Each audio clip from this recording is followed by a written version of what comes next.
ഞാൻ മരുന്ന് ഇങ്ങനെ അരിച്ചുകൊണ്ടിരിക്കുകയായിരുന്നു അരിപ്പേര്. ആഹാ. നേരത്തെ വലിയൊരു പൊട്ട് കേട്ടു.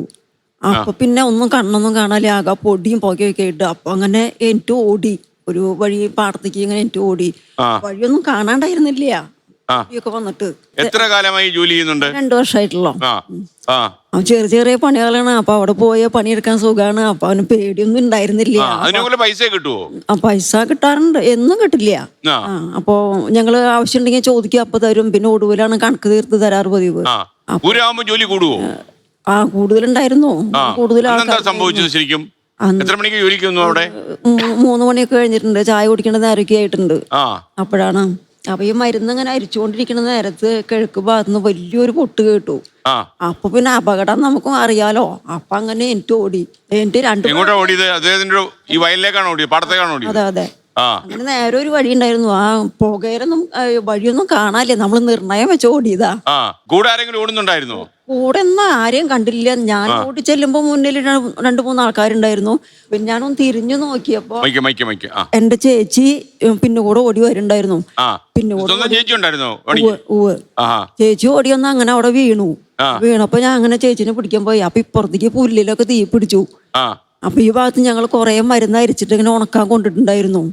അതിന്റെ അടുത്താണ് ഈ പുല്ലില് തീ പിടിച്ചതും പിന്നെ ചേച്ചി ഇപ്പുറത്ത് വീണതും. അപ്പൊ ഞാൻ അങ്ങോട്ട് ആള് ഓടി വന്ന് ചേച്ചിനെ പിടിച്ചു. ചേച്ചി രക്ഷപ്പെട്ടു. പക്ഷെ ചേച്ചിയുടെ തലയിൽ ചെറിയൊരു മുറിവ് പറ്റി. എന്തോ വന്ന് കുത്തിയതാന്ന് പറയണത്. ആൾക്ക് അറിയില്ല എന്താണെന്ന്. ഞാൻ വീണ് കുറച്ച് വേദനയൊക്കെ ആയി. വേറെ കുഴപ്പമൊന്നും എനിക്കുണ്ടായി. കുറച്ച് ഓടിയിട്ടൊന്നും നീങ്ങണമൊന്നുമില്ല. കുറച്ച് ദൂരമൊക്കെ ഓടി. പിന്നെ വീണ്ടും പിന്നെ ഇങ്ങനെ പൊട്ട് കേൾക്കാണ്.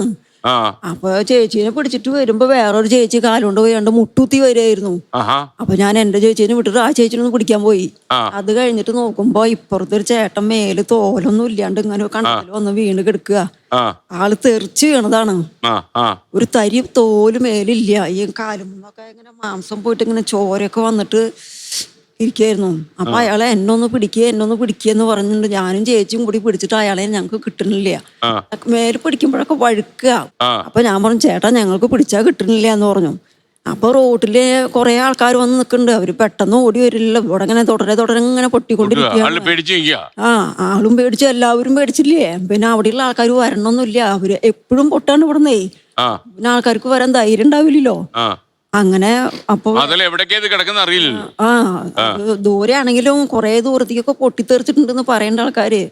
വയലിൽ നോക്കിയാൽ ആൾക്കാർ കഷ്ണങ്ങൾ പറക്കിയെടുത്തിട്ടുണ്ട്. അത് കുറെ ദൂരൊക്കെയാണ്.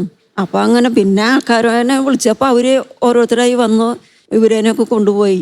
എന്റെ ചേച്ചീനെ ആശുപത്രി കൊണ്ടുപോയതൊന്നും ഞാൻ അറിഞ്ഞില്ല. അപ്പോഴേക്കും എനിക്ക് ബോധമില്ല എന്നെല്ലാം പറയുന്നത്. എങ്കിലും വിഷമം കൊണ്ട് ഒന്നും കാണാൻ പറ്റാണ്ടായി. എന്നോട് എന്നിട്ട് ചേച്ചി എവിടെയും ചോദിക്കുമ്പോൾ ചേച്ചി ഇങ്ങോട്ട് വന്നിട്ട് പിന്നെ ഞാൻ കണ്ടില്ല എന്ന് പറഞ്ഞു. അപ്പൊ പിന്നെ കുറെ കഴിഞ്ഞപ്പോഴാണ് ആൾക്കാർ പറയുന്നത് ചേച്ചീനെ ആശുപത്രി കൊണ്ടുപോയിട്ടുണ്ടെന്ന്. കുഴപ്പമില്ല. 2-3 തുന്നലുണ്ട്. അത് ഇന്ന് വെട്ടാൻ പോയിട്ടുണ്ട്.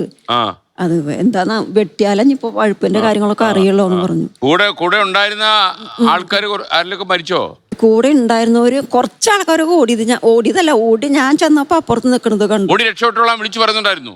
അതൊന്നും കേട്ടില്ല. അവിടെ പറഞ്ഞോന്ന് അറിഞ്ഞൂടാ. ഞങ്ങളതൊന്നും കേട്ടില്ല. ഈ വെപ്രാളത്തിൽ എല്ലാവരും പറ്റുന്നവരൊക്കെ ഓടി. അല്ല, മരിച്ചവരെ അവരെ കാര്യങ്ങളൊന്നും നമുക്കറിയില്ല. കിഴക്കേ ഭാഗത്തേക്ക് നോക്കാനേ പറ്റില്ല. പുക കൊണ്ട് അവിടെ ഒന്നും കാണാനില്ല. പിന്നെ ഞാനൊന്നും കണ്ടില്ല. എനിക്ക് ഒന്നും നോക്കാൻ നിൽക്കാനുള്ള ഒരു ശക്തി ഉണ്ടായിരുന്നില്ല അവിടെ. അങ്ങനെ ഞങ്ങള് ഓടി രക്ഷപ്പെട്ടു എന്ന് പറയും. എത്ര രൂപ ശമ്പളം കിട്ടും ഒരു ദിവസം പോയാൽ? അങ്ങനെ പറഞ്ഞിട്ടുണ്ടായിരുന്നില്ല. ഞങ്ങള് അല്ല, കുറച്ച് കഴിയുമ്പോ ഞങ്ങള് ചോദിക്കുക ആവശ്യമുണ്ടെങ്കിൽ അപ്പൊ കുറച്ച് തരും. പിന്നെ ഒടുവിലാണ് ഇത് ഇങ്ങനെ തീർത്ത് തീർക്കുന്നു വിചാരിച്ചിട്ടുണ്ടായിരുന്നു. അദ്ദേഹം മരിച്ചു. പിന്നെ കുറച്ച് പൈസയൊക്കെ ഞങ്ങക്ക് കിട്ടാണ്ട് ഞങ്ങള് എന്തെങ്കിലും സർക്കാർ നഷ്ടപരിഹാരം പ്രഖ്യാപിച്ചു വല്ലതും കിട്ടിയോ? ഞങ്ങൾക്കൊന്നും കിട്ടിയില്ല. അവിടെ അടുത്തുള്ള 2 ആൾക്കാർക്ക് 2 ലക്ഷം രൂപ കിട്ടിയെന്ന് പറഞ്ഞു. ഞങ്ങളുടെ ചേച്ചിയുടെ പേരൊക്കെ എഴുതി പോയിണ്ടായിരുന്നു. ചേച്ചിക്കൊന്നും കിട്ടിയിട്ടൊന്നുമില്ല. അപ്പൊ ഇനിയിപ്പോ ഈ ജോലി തുടരുമോ? എന്താ തീരുമാനം? തുടരാൻ എനിക്ക് വലിയ താല്പര്യമൊന്നുമില്ല. പിന്നെ നാട്ടുകാർ ചെയ്ത് കൊണ്ട് പോകാനും പറ്റില്ല. എന്തായാലും വീട്ടിൽ എന്താ വരുമാന മാർഗം?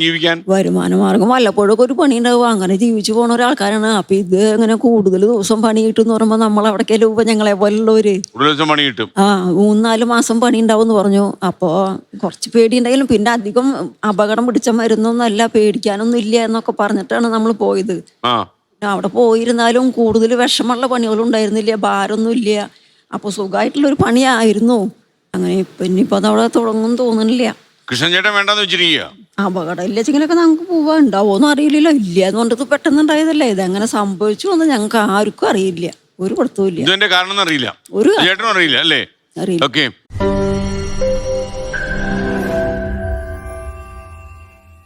ലോകത്തെവിടെയായാലും ഏത് സമയത്തും 24 വാർത്തകളും ഓഗ്മെന്റഡ് റിയാലിറ്റി പാക്കേജുകളും എക്സ്പ്ലെയിനറുകളും വിശദമായി കാണാൻ ഞങ്ങളുടെ യൂട്യൂബ് ചാനൽ നിങ്ങൾക്ക് സബ്സ്ക്രൈബ് ചെയ്യാം.